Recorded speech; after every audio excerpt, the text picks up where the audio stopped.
खम्बागणी राम राम ते देख रहा हो सुनो राजस्थान। इन वक्त मैं हूँ सोस्ती गेट चौराहे राजीव गांधी जी री मूर्ति रे कने हूँ और अटे चल रही है मनरेगा बचाओ संग्राम।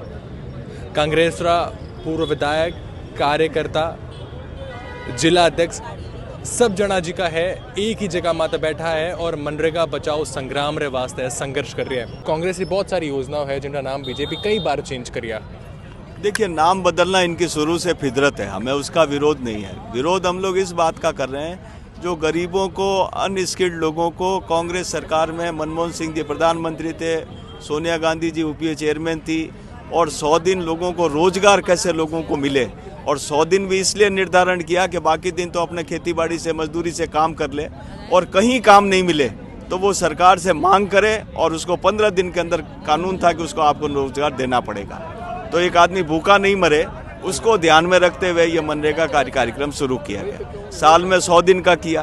पूरे दुनिया ने इसको तारीफ की। जो 140 करोड़ के देश में 100 दिन का रोजगार किसको कहते हैं? इतना बड़ा निर्णय। भारत सरकार का मूल बजट का भुगतान और केंद्र सरकार उस समय पूरा पैसा राज्य सरकार को दे रही थी कि जितने लोग आए उन लोगों को रोजगार दिए। अभी इन्होंने उसमें वर्तमान में क्या संशोधन किया कि जो काम है उसका 40% अब राज्य सरकार मिलाएगी, तभी हम 60% देंगे। राज्य सरकार तो ऑलरेडी लोन में चल रही है, कर्जों में चल रही है, ये कहाँ से लाएंगे पैसा? तो इनकी मंशा है कि इस काम को बंद करें। फिर अभी कुछ लोगों के मैंने देखा ये तारीफ कर रहे हैं कि हमने 100 का 125 दिन कर दिया। अभी पूरे भारत का एवरेज 42 दिन 40 दिन का काम का है और उसके बावजूद ये जब से सरकार आई है 2 साल से तो ये 100% तो 10% मिलाना वो भुगतान भी नहीं कर पा रही है। ये 125 दिन कब लोगों को देगी? तो इनकी मंशा इसको चलाने की है नहीं। दूसरा बंद करने। दूसरा इसके अंदर जो पहले ये था कि कोई विकास कार्य होगा उसको ग्राम सभाएं तय करती थी कि हमारे यहाँ क्या चीज़ की आवश्यकता है। इन्होंने कहा हम दिल्ली से तय करेंगे क्या होगा और साल में कहा 2 महीना काम बंद रहेगा, जब खेती का काम चलेगा उस समय इसको बंद रखा जाएगा।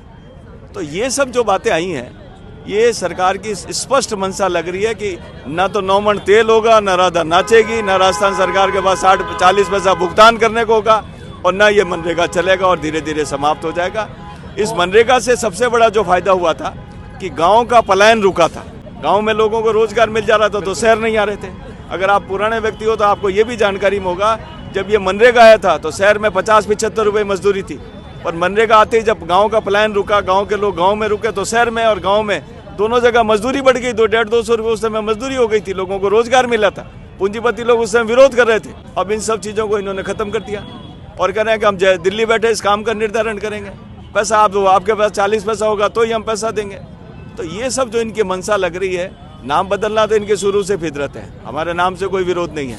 और दूसरा विरोध इस बात का है कि लोकतंत्र का तो खुद देवता महात्मा गांधी था, उस आदमी का नाम हटा रहे हो जो राष्ट्रपिता था, जिसने अपनी पूरी जिंदगी डाल दी। पर इनके फितरत में नाम बदले, हमारा विरोध है। पर दूसरा जो अनस्किल्ड लोगों को रोजगार मिल रहा था आप वो बंद कर रहे हो। जब आप उसको बंद कर दोगे तो लोग क्या खाएंगे? यही सब धीरे धीरे करके लोग आतंकवाद बनते हैं और शहरीकरण में जो दिक्कतें आती है सब कार्यक्रम शुरू हो जाते हैं। अच्छा, આપણે સાથે सूरसागर विधानसभा प्रत्याशी शहजाद खान है। शहजाद खान जी, मैं आपको जानना चाहूँ कि अबार जिला अध्यक्ष जी कहे कि नाम बदलना बीजेपी हमेशा फितरत रही है, कई बार नाम बदले और इन बार तो अभी कर दी क्या मनरेगा बंद हो जानी चाहिए। कई इन बारे में क्या हो आप? देखिए नाम का, हमें नाम से कोई आपत्ति नहीं है। हमें चाहिए विकास। जिस तरीके से इनकी तानाशाही चल रही है वो हमें मंजूर नहीं है।